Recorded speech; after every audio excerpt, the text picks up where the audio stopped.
Hey, hello everybody. Welcome to another week of What's Next with Danny Coleman. And Maryann Castello. All right, we are coming to you live from the City of Angels Recovery and Addiction Studios right here in beautiful Hightstown, New Jersey.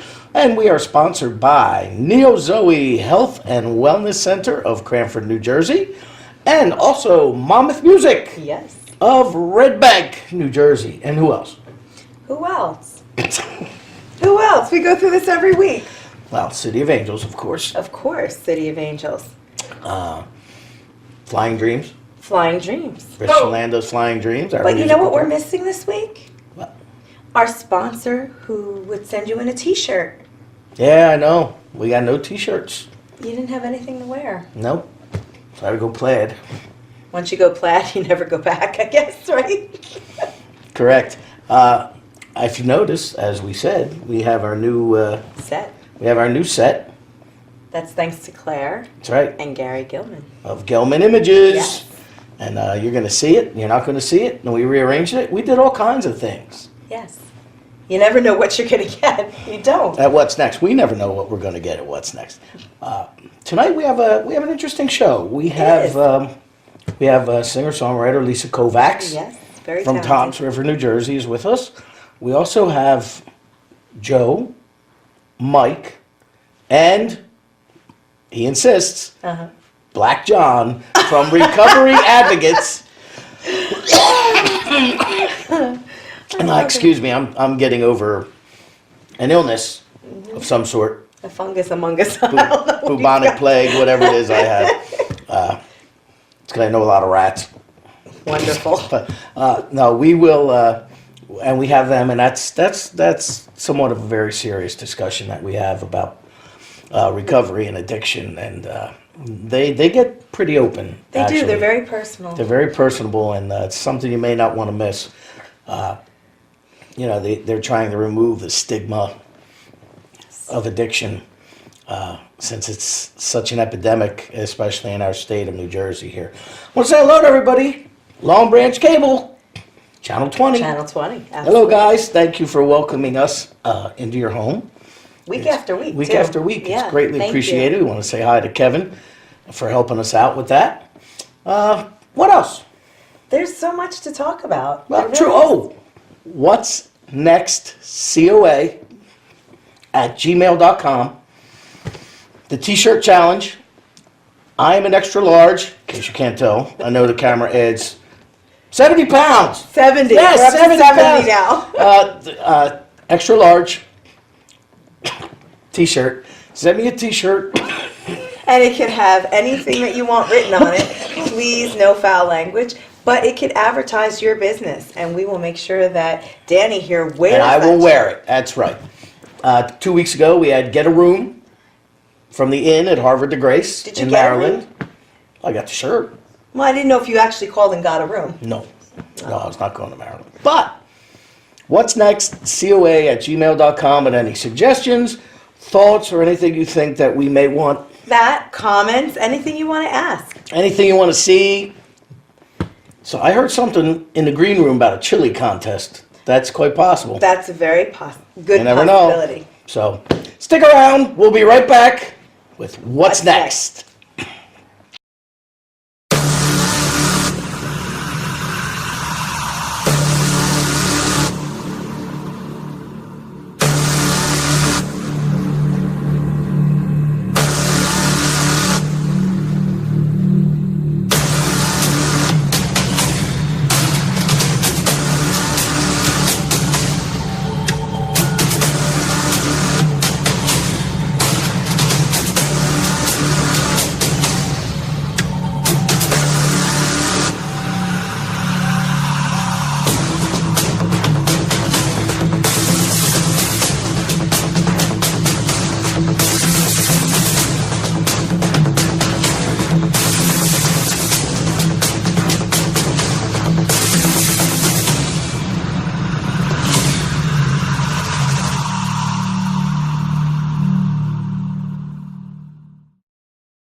All right, welcome back to What's Next. Our guests this evening are three members of Recovery Advocates. They are Joe, Mike, and Black John down on the end. Yay! All right, recovery advocates. Go ahead. Explain what we are. Okay. So we're Recovery Advocates of America. We've been around going on 8 years now. We're located in Hamilton on 2117 Route 33. We are a 501c3 not-for-profit grassroots organization, peer-to-peer organization. We provide a lot of services. We help people who struggle with the disease of addiction. What I like to say is we like to take someone from sustained active addiction to sustained sobriety, and whatever that entails. We do detox treatment referrals, transports.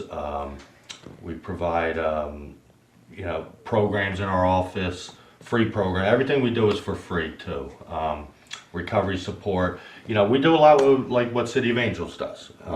We're out there doing education and awareness. We speak a lot in schools. We have free programs in our office like Conversations with Carol twice a week, which is a licensed addiction specialist therapist who does 2 free groups. We have Broken Hearts once a week, 12 Steps meetings in our office as well.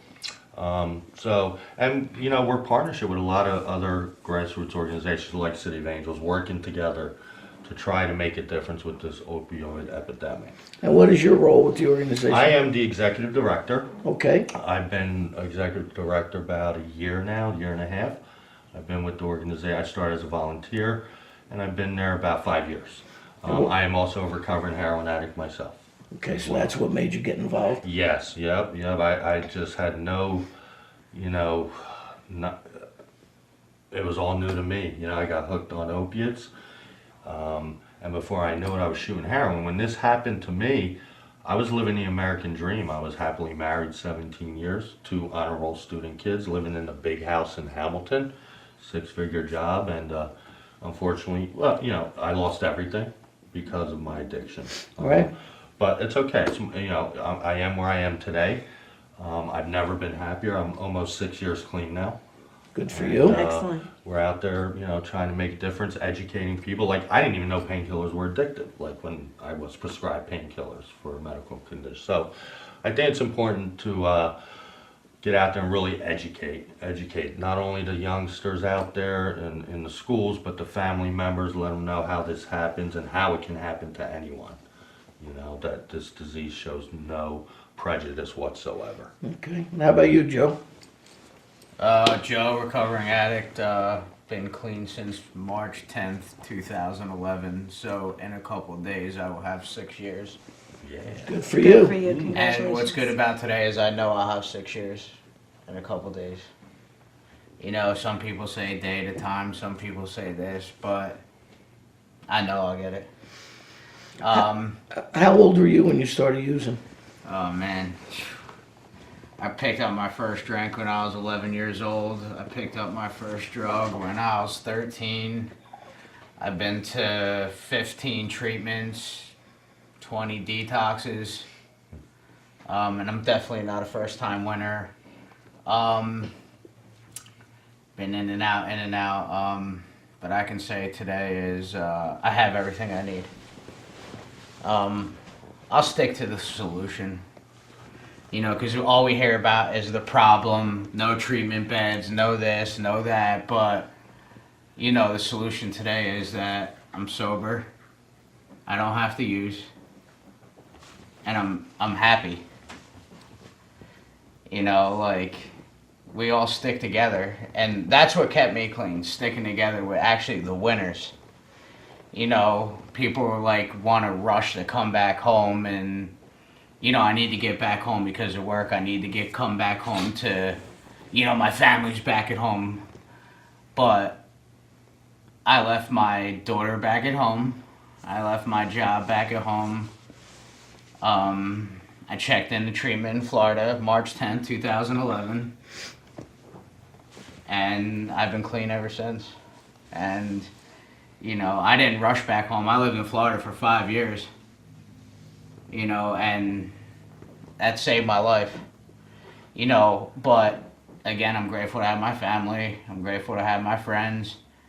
And today, that I can actually brag about it. I have a condo in Robbinsville. I am the mailman.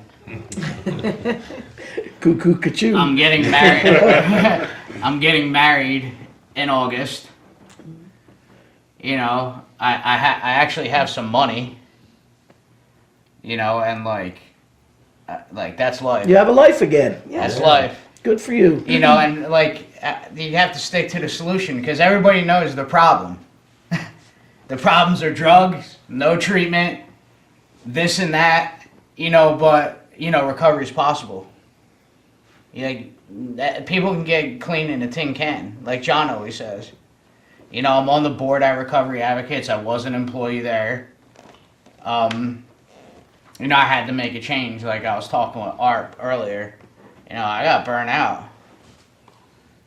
But today in my process, I know when to take a step back. It's about really like self-awareness. You hang out at the barbershop long enough, you're going to get a haircut.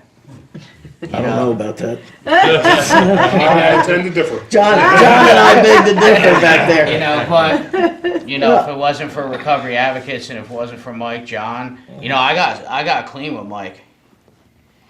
We stayed together in Florida and here, there, and everywhere, and that we kept each other clean. Good for you. He put me in check, I put him in check, and when he's down, I pick him up. When I'm down, they pick me up. And that's what it's about. It's about sticking with the winners. People like to complain. But they forget that more than 115 Americans die every day from drug overdoses. But people forget about, like we were talking earlier, about the miracle.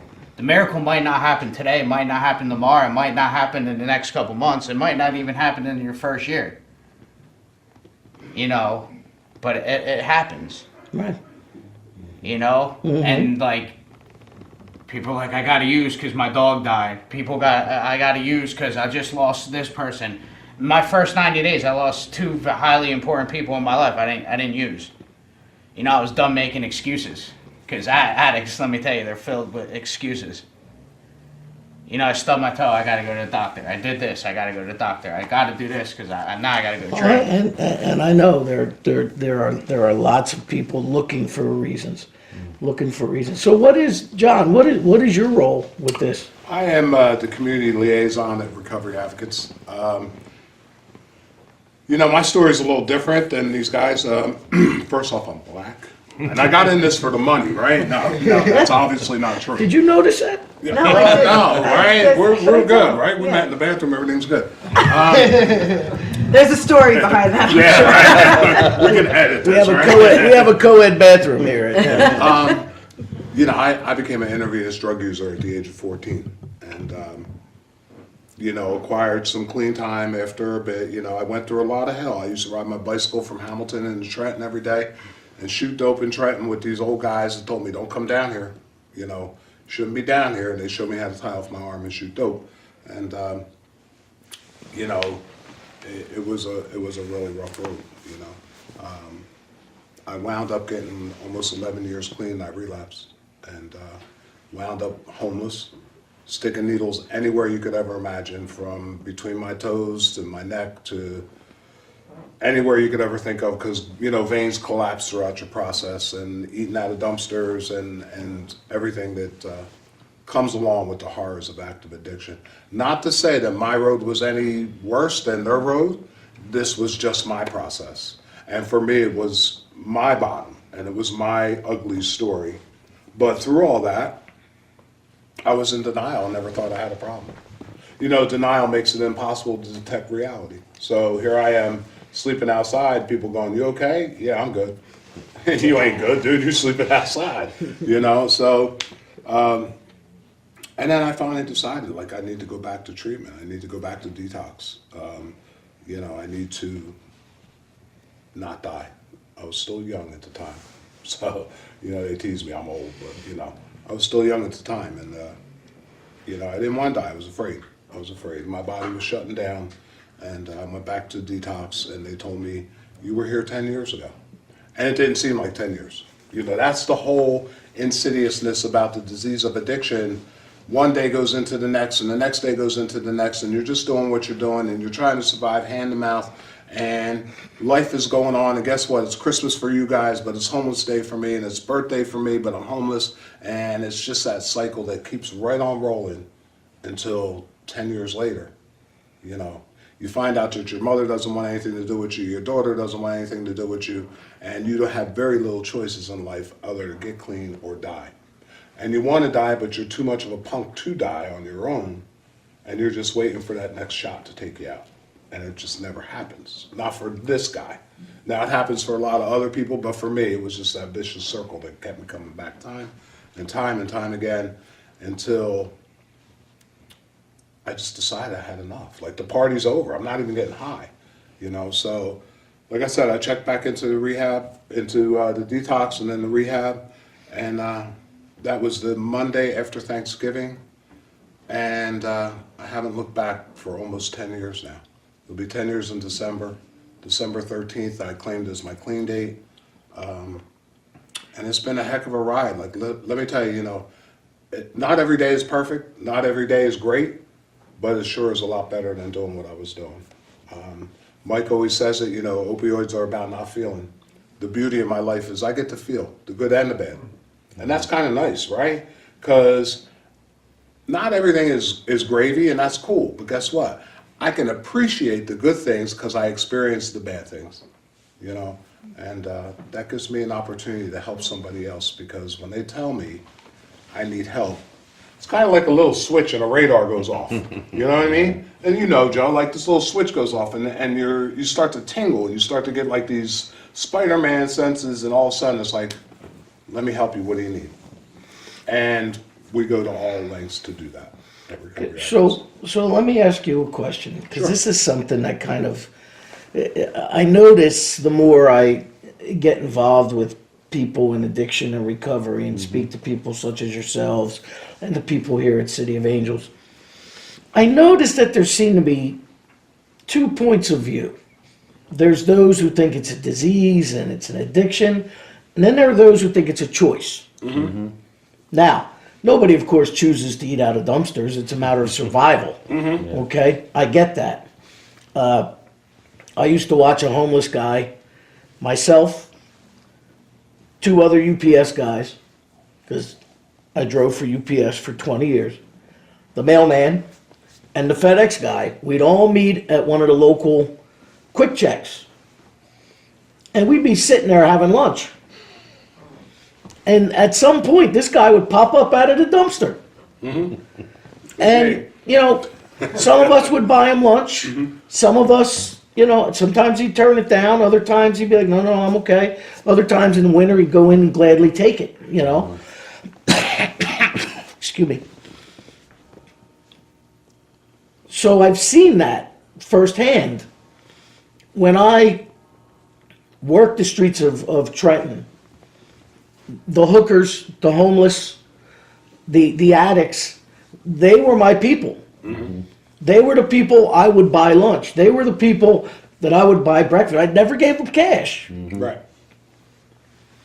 But they were also the people who kept an eye on me. Saved my life once in 20 years, saved my life. So I see these people, but I also see these people making choices. Now, Mike, you for instance, obviously you're on painkillers. My career ended at UPS because of a back injury. Okay? Literally woke up one morning with 4 herniated discs, blood in my spine, needed surgery, lost my job. They sent me home from the hospital with 25 Vicodin. Okay? I took one the night I came home, just to help me sleep with the pain. Next morning I woke up, I looked at them pills, down the toilet they went. Never again. Now I could have made the choice to stay in that fog, but I said no, because I don't want to feel this way. So now you had painkillers. Was there any point where you said to yourself, I don't feel right doing this. I shouldn't do this. But Yeah. yet you did it anyway. By the time I realized that, I was now very physically addicted to these painkillers. And and is it a disease? Yeah, I do believe it's a disease. But I also don't, like, one thing I like to say is, I'm not responsible for my disease, but I am responsible for my recovery. So now, if I have this disease, I get educated, I go get help, and now I'm in recovery, and I pick up again. That's now a choice that I made. I can't blame the disease anymore. You know what I'm saying? But, it's funny because you say that. It still baffles me how I got addicted this bad, because back in '98, I was having pulmonary embolisms, and I was having this great deal of pain. They couldn't figure out, and they prescribed me opiates, and I didn't take them. Like, then I got this other autoimmune which caused me a great deal of pain called retroperitoneal fibrosis. And this was now 2 years later. And all those painkillers I was prescribed from the pulmonary and keep going to the hospital, they just give me, were still there 2 years later. Because I said to the doctor, well, I have painkillers here. He goes, oh no, they're probably expired. Because again, I didn't know nothing about painkillers. So, and I took them back then, a few, but that was it. So I didn't get hooked back then, but this time around I did. But this time around, I think that there was, like, this pain was constant, 24 hours, and the only way I was able to get to work and take care of my family was to take these painkillers, the way they were prescribed to me in the beginning. But eventually, it wasn't enough. I was in my mind, I was feeling the pain, so I needed more.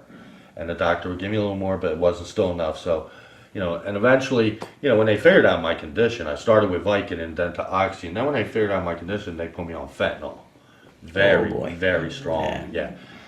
And wearing the patch wasn't enough. I started abusing it. I was chewing it, whatever I could, and, so, it was horrible, I just couldn't stop, And then, I started shooting heroin eventually because of the cost of pills and fentanyl patches, which is kind of the case what happens to most people, why they go. No one really starts off shooting heroin or doing heroin, Well, we all know that heroin is bad for you. Yeah. That it can kill you. Yeah. We all know this. Yeah. But yet, we make a choice to I do know. that for the first time. Well, let me tell you this, right? Yeah. So let's talk about the disease of addiction, right? Which is obsession and compulsion in any area.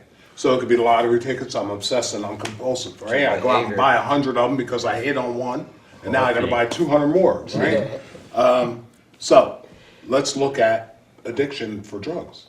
The drug is just a symptom of the disease, like a sneeze is to a cold. Right. Okay? So if we look at why is it a disease, number one, it's progressive, it's incurable, and if it can be fatal, just like a cold. A cold is progressive, it's incurable. We always have that germ in us, and it can turn to fatal if we don't get treatment. It turn pneumonia, you die. Okay? So the obsession and compulsion is what drives us to the drug. I want more. I don't want to feel. I only get high for two reasons. I want to feel a certain way, or I don't want to feel. Most addicts don't want to feel. There's something inside of us we don't want to deal with, or it's my birthday, I want to party, I got a job promotion. Okay? Now I'm obsessing and I'm compulsive. One doesn't cut it for me. I don't do one. I'm a diabetic. I'll use that as an example. So I buy a half a pint of ice cream. Okay? And this is what I tell myself, I'm only going to have a spoonful. I took my medication because the sugar is not good for me, right? Because I'm a diabetic. But guess what I do? I put it in the microwave and I melt it down to about that much, and my brain says it's not a pint anymore, and I eat the whole damn thing. Same thing with the drug. Does that work? Well, it does for me. Okay? I just want to make sure. Until they have to cut off a foot or a toe because, right? But we don't look at the consequences, because guess what?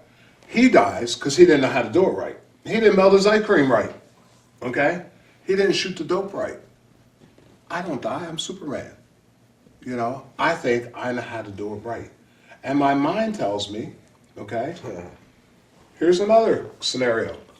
Nice lady here, right? And you were talking about you dumped your pills down the drain. I'm like, what the hell did you do that for? You could have sold them. That's addict thinking. Somebody actually contacted me. Right. When they asked me, they said, I heard you had a back injury. I did. You have any of your pills left? I said, no, why? Well, I would have bought them from you. I go into a restaurant I or a don't think so. classroom setting, and women put their purses on the ground. I'm scoping it. with almost 10 years clean. I wonder what she's got in there, man. There might be some money in there. Walk into Walmart, $200 in my pocket, and I'm looking to steal a piece of gum. It's my thinking that's messed up. It's the behavior. It's the behaviors, okay? So the behavior leads me, and that's why when people come out of treatment, we try to get them to change their behaviors, hang out with some different people, do some different things, because if you do the same behaviors, you're gonna get the same results. Of course. So what is it that you guys do at Recovery Advocates?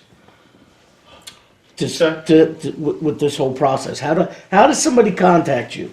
Websites, phone calls? Website, our hotline, word of mouth, Okay, pretty much. what are they? Yeah. Well, our hotline number is 888-360-7788.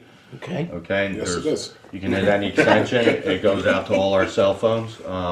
Website, or a lot of times they call word of mouth, so they call. I tell anyone.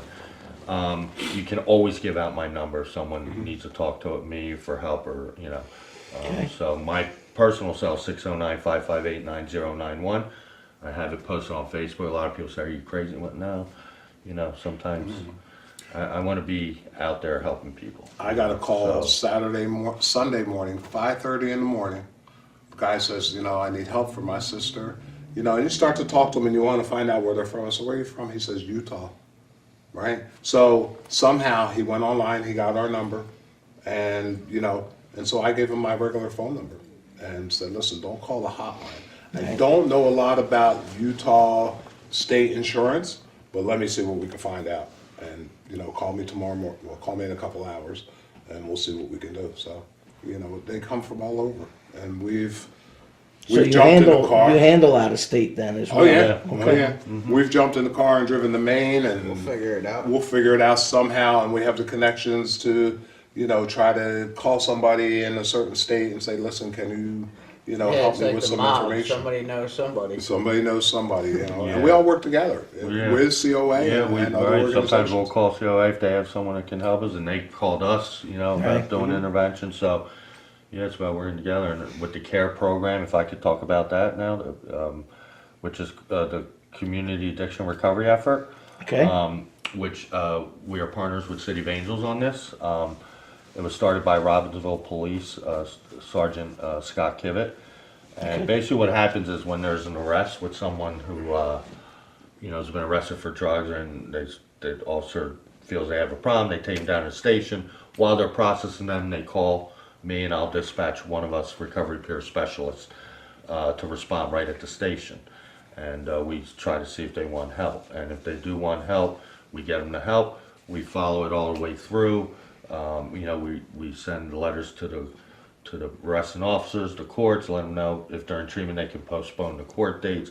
It's been a great program so far, and the county loves it. They're going to have every department in the county do it in the very near future. Right now, I believe we're with 5. 7. 7 already. Yep, 7. And there's But we 12 have to make it altogether. real clear. Every police department in Yes, Mercer in County. the county. But we have to yes. make it real clear, it does not alleviate your charges, right? Your charges don't disappear, and that's one Still of the have things to that go they to have court, to know. They still right? have to go to court, they still have to face their charges. They get a letter that says they completed treatment, or they, were compliant with this program. And, the judges understand, they're tired of seeing the revolving door. Right. One of the beautiful things that happens is, maybe a few weeks later, Mike and I will get a call. What was that officer's name that arrested me? Can you give me his number? I want to thank him.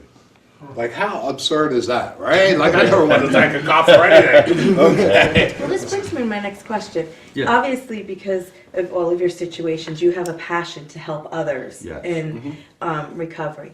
When you are called out on one of these calls, and you said if they want help, we'll get them help, what happens when they don't want the help? What do you do? And other than shake them and say, listen, I want to help you, I understand. We gotta let their process. It's their. We gotta let it go.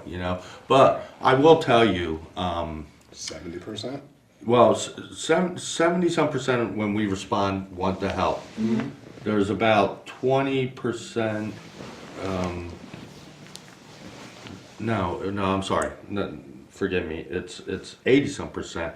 There's about at a remaining percent that don't want to help, Usually call 90% of those end up calling us a few days later, a week later. You know, we leave them our information and say, well, if you change your mind, please call. It's basically a mini intervention at the police station. Right. And the idea behind that is, listen, I can't make you go to treatment, but maybe I can get you to have an aha moment and that light bulb goes off. And you say, well, damn, if I try this, it might be better than what I'm doing now. I just got arrested. I got to go home and tell my parents if I have a home, or I'm going to sleep in my car again tonight, and I might get arrested again tomorrow because I have to get the dope again, because now I'm dope sick again. And if you could plant that seed and they walk out of there and they say, nah, you know, I'm good right now, usually, somewhere along the line between hunger and want, they call back. I just had a guy, right? I just now went to a call at the hospital for the ORC program, and they called me in, you know, I came within 20 minutes or whatever, and the guy ran out the door with needles in his arm, like he had the IVs in his arm. And so I walked up to him when they brought him back in because security had to go get him. I said, listen, I said, I guess you don't want help, do you? He said, nah, I'm good right now. And I had to kind of think a minute. You're good right now. Right? You still, and the nurses are yelling at him, right? How are you going to run out of here with the needles in your arm? He's like, I've had worse in my arm, you know. But he wasn't, let me tell you what, he was 56 years old. He wasn't no kid. He's been doing this a minute. So he took my card. He said, I'm not ready for treatment. I don't want treatment. He said, but if I ever do, I'll call you. And it just made me shake my head because that was me. Right. Like, I wasn't looking at that. Like, I know what I'm doing. If I can get out, you're the authority, you know, hospital. Let me get away from you. So, you know, we can deal with the same thing with the. We do want to shake them sometimes or Oh, hit them over the head with And a you- bat because we know where it'll take them, you know. And all we can share is our experience and you know, portray that to them and hopefully they may have a moment of clarity. And you have all these statistics, right? And I hear you with all the numbers. But the question I have is, addiction can happen to anybody. Absolutely. So with all these statistics that you're talking about, you know, is it children? Is it men, women? I mean, it affects everybody, but do you see a certain, you know, age group affected more than others, things like that? You know, With the male, female? opioid epidemic, Opioids? definitely. It's Yeah. the age group is the most common is between 17 and 27, something like that. Is the highest percentage of opioid heroin users or opiates, whatever. Right. You know, but yeah, it's definitely, and it's getting younger and younger. Now, is that Yeah. because they are being prescribed these opiates, or is it because, you know, they're going into their parents' stash? Like, how do they get I a hold think of it, that- especially the young ones? Yeah, I think it's How is all it? it's all of it. It's a lot of common denominators Right. there, but yeah, and that's why the education is important, not just for young kids but family members. Lock up your prescriptions. Don't leave them in the cabinet because that's how it happens. Everyone should look. I used to go to houses, and the first thing I would do is go in their bathroom and look in their medicine cabinet. You know, we told realtors. When you have open houses, you tell them to lock up your cash and your jewelry. Well, what about your opiates? I used to go to open houses and say, I got to use the bathroom and go in there and look. You And know? most parents So- will even tell you, you know, I had no idea. I had no idea Right. my son, my daughter, my husband, whatever. You know, because it's odorless.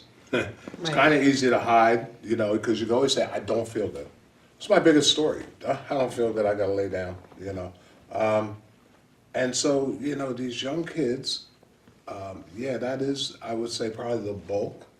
But, you know, you get the ones 56. Mike had a call at the hospital. How old was that lady? Oh yeah, she was 80 80 something, 82. Right? Yeah. So- And you see it common with senior citizens too, Yeah. because obviously they get prescribed opiates for a lot of reasons. Let them go with that. Well, you know yeah, what? that's I kinda kind of true. say that too, right? It's kind of true, but You're right, exactly. That we gotta, you know, They we're pay their losing a dues. generation. We're losing a generation of kids, Yeah. and that's where the biggest problem is, and that's where we really gotta. The hardest thing for me to do at all of the City of Angels events is go into the reflection area, because they show pictures of children Yeah. from like kindergarten or high school where they're just these smiling, happy kids, and then their obituary. And it Yeah. just, I have kids, Yeah. you know, me too. mine are grown, but, you know, I just look at it and I can't, I can't, I stop going. I see that thing, I go the other way because I can't handle it. We are good you know- people with a bad problem. Yeah. And so, you know, everybody is somebody's kid. And how do we get in touch with you good people again? 888-360-7788. And online? www.recoveryadvocates.org.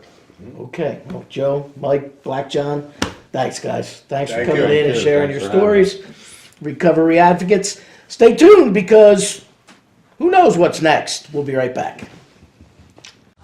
If addiction, pain disorders, and mental health issues control your life, and you are ready for change, Recovery Spot offers expert outpatient care for addiction, pain disorders, and mental health issues. We offer focused, high-quality treatment specifically designed for you. Recovery Spot, we offer new hope for those suffering from pain and addiction. www.recoveryspotny.com. We're located in New York City.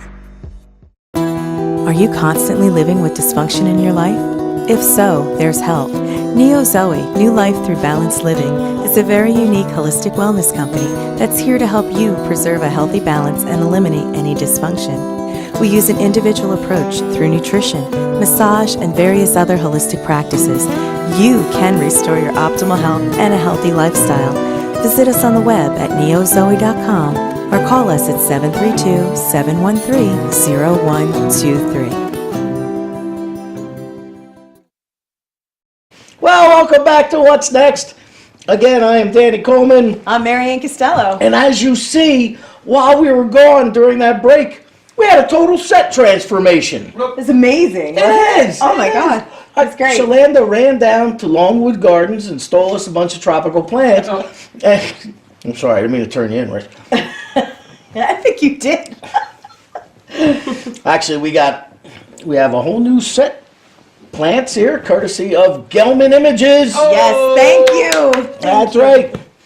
Claire Gelman brought them down, and She was very acrobatic too, the way she was Yeah. going over yeah, the couch to get it she done. leapt over my head and over the back of the I see that being a segment on this show. It was classic. leap over the host. Yes. Be like leapfrog. You enjoyed every moment of it. I did. Yes, you did. I did. Well, our guest tonight is Tom's River, New Jersey solo artist. She's got a new 9-song CD that she's shopping around. She is LISA KOVACS. Hey! Hi, everybody. Thanks for having me. What's happening, Lisa? Oh, hi. It's great to be here, Danny. It's always a fun time coming to see you. And I've been making the record in the past year. Took about a year. Okay. 2 days in the studio and in and out. And where'd you record it? The Jam Room in Howell, New Jersey. Arnie Brown was the engineer and the producer, co-producer. And that was where we got to do rehearsal one night. Wasn't that fun? Finding the place was a challenge. But yeah, Yeah, it's like tucked I behind. went into the t-shirt joint. I'm like, it says I'm supposed to be here, but Yeah, it's tucked behind a car wash. and there's nowhere to park.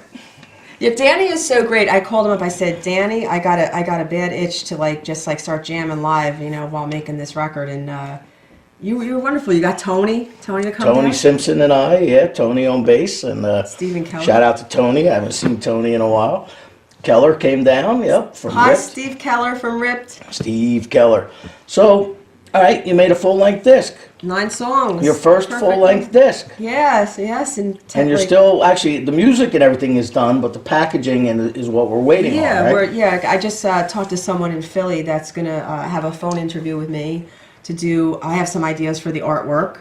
And, we'll get that going and start shopping it around. I'm excited about it. It's getting out there to hopefully to be signed soon, very Okay. soon. And I just actually sent it out to Elton John's company out in England too, Rocket Music. Oh, that Yeah. looks great. Now, Yeah. Have you guys ever seen him in concert? No, I haven't. No, have you? no, I've never seen Elton John. Billy Joel? No, I've never seen Billy Joel either, come to think of. Yeah, I've seen them both. But What made you choose Elton John? Great question. He's gone public about how much he really looks for authentic singer-songwriter artists, and I believe he backed James Blunt. Remember James Blunt? You're beautiful. Ed Sheeran. Mm-hmm. And I'm not sure about Adele, but Sam Smith might be his management company too. And he just seems like a really, wonderful man, and really about the music. You know, because so many times in the business you get taken away with different things, but he stays really true to the songwriting and the deliverance of it, the recording, and he's a wonderful artist, and it would be an honor to work with him and his company. And I'm also trying to get it out to Atlantic and Warner and Clive Davis. Actually, Clive Davis's office, it would be an honor to meet him. They had sent me an email that they would hear from me. They wanted to hear from me in February. But it's very hard, very, very hard to get those kind of people to listen to you. You know, because there's so many people in line. Well, that's the thing with It's like today. a wing and a prayer. Yeah, you know, today it's so easy just to point and click, you know. Mm-hmm. But you get lost in that shuffle of the other 60 million artists that are trying to get their music heard. So what is it that you think about your music stands out? Why would Clive Davis say, that LISA KOVACS, that's who I want to see? Okay, you know, in any artist that you're looking for its own sound, and I believe my music has its own sound. It's a combination of like pop, rock, edginess, with true passionate lyrics that I believe many people could relate to. And it's got the, you know, one of the secrets is the chorus and the hooks too. And then it's ironic because the last song that we put on the album, called Sky, was just written and it got in under the wire, and it has a really catchy chorus and hook, and I think everybody could relate to it. Now, you're throwing around some titles for your CD. Mm-hmm. 419 was one that you told me And recently. that's been like for a while. Okay. What's the significance of 419? Well, 419. I get the wink. Like a woman thing.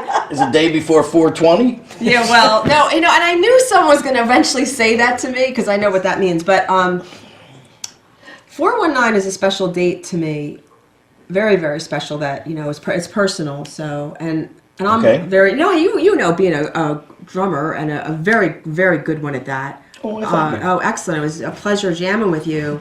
I really had a lot of fun that day. And wasn't the room great? Yeah, it's a great room. Jam room in Howell. And Arnie, that's bringing up, I want to say thank you so much to Arnie Brown and everyone who played on this record. It was a great experience making it. But in answer to your question... Was why 419? Oh, 419. You said it was personal, so I wasn't going to push. Yeah. And then, you know, it's sometimes, you know, the artist like has an idea for an album title, and then it might change, you know, how, you know, it's a woman's prerogative. But, you know, I had to get that in there. You know, it's such a balance in life, isn't it? It is. Men and women. Or anybody. He's like Venus and Mars, Yeah. you know? Yeah. Help me. In any relationship. Working relationships. So, now that you're shopping certain things around, what are your plans beyond that? Well, I'd like to get back, now that I spent the year making the album and the CD, I'd like to get into the city and play some shows, whether it's open mic, anything to get it out there. And, you know, think about who I would want to have in my band upon becoming signed, you know, and talk to those instrumentalists to see what they would feel about it, because it would be a big commitment, you know, because a lot of people. Sure, you'd have to go on tour and. Yeah, and the people that I know, a lot of the people are like, one of my friends they're on tour in two different Crosby, Stills and Nash tribute band, and then a Bob Seger tribute band. Do you remember the band Trax band? My friend Roger was in them. That's how I met him. But he's on tour with Bob Seger tribute band. And what's the name of the Bob Seger tribute band? It escapes me. Is it Hollywood Nights? Yes. Have you know them? No, right? my friend Gloria tours with them sometimes. Oh, really? Yeah. Shout I out to heard- Gloria. Hi, Gloria. I heard they're really awesome. They played in Philly too. Well, who hasn't played in Philly, right? It's a great city. So, yeah, then doing that, and then the artwork for the album, and then and I'm still writing. I just it's odd. I didn't mention this in the other interview, but the other night I woke up at 1:23, or no, at 1:23 something was coming to me in the kitchen, and I wrote a little classical piece. It's strange how that Do happens. things sometimes. often come to you in your kitchen, or is there a special room in the house? What do you do? Where do you do your songwriting? Well, most of the time it's with the pen and paper at night. But when I get the feeling that I'm going to write something, and actually it's like God's telling me to go to the piano, and I've written a few classical Is pieces. your piano in your kitchen?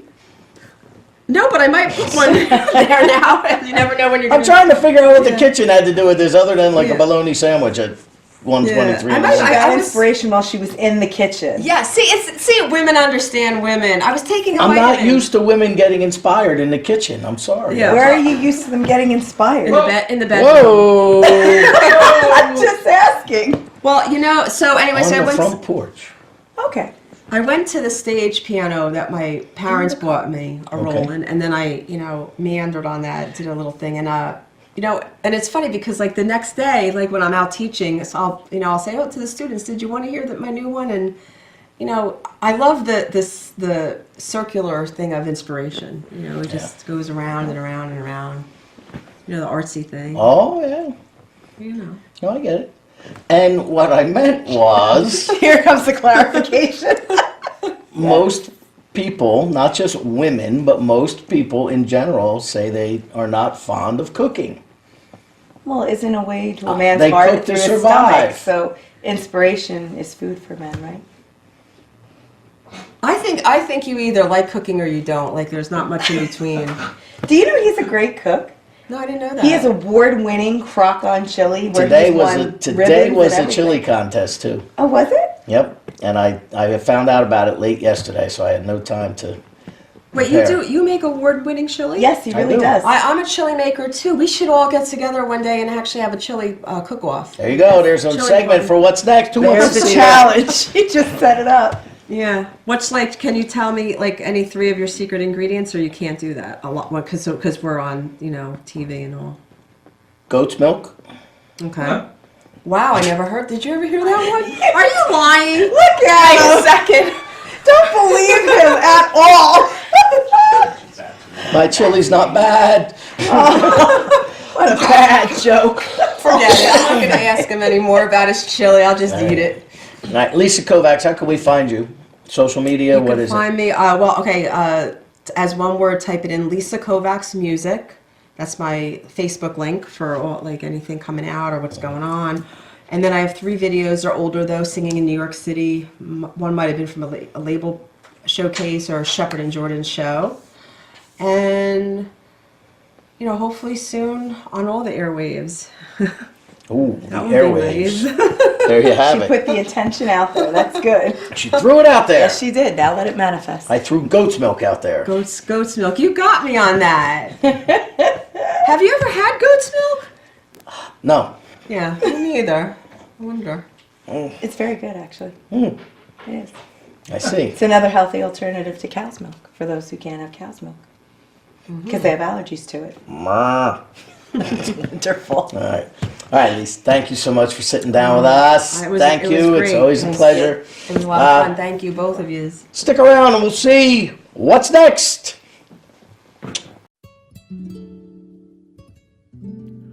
Since 1987, Monmouth Music has served the local music community of Red Bank from their location at 30 Monmouth Street in the center of historic downtown Red Bank, New Jersey. Owner-operated, Monmouth Music provides lessons of all levels, beginner through professional, as well as brand-name instruments and a repair service. For all of your musical needs, go to Monmouth Music.